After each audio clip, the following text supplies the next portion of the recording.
সংস্কৃতিতে মানে রাজনীতি না ঢুকানোটাই উচিত, এটা আমি বলি। আমি কোনো দেশকে বলবো না, আমি বলিও না, আমি কোনো পলিটিক্স নিয়ে কথা বলতে চাই না, আমি খেলাধুলা নিয়ে বলতে চাই। যারা আমরা প্রত্যেকেই এই আমাদের ছেলেগুলো আজকে বিশ্বকাপ খেলে ক্রিকেটে, আমরা তো বিশ্বকাপ আর কোনো খেলা খেলি না।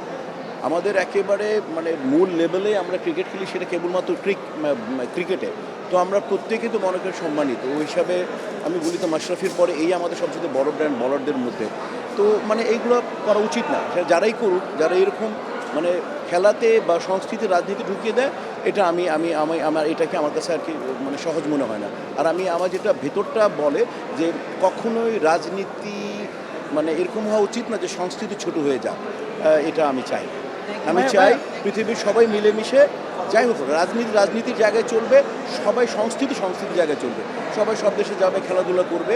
এবং আশা করবো যে যাতে এগুলো সমস্ত মানে কাউকে না, কোনো পৃথিবীর যে কোনো দেশকেই বলবো বা আমার কথা কেউ যাতে মানে ব্যান্ড না করে। দেশ সিদ্ধান্ত নিলে তো আমরা সাধারণ একটা মানুষ, দেশের উপর তো আমাদের সরকারের উপর তো আমাদের কথা বলা উচিত না।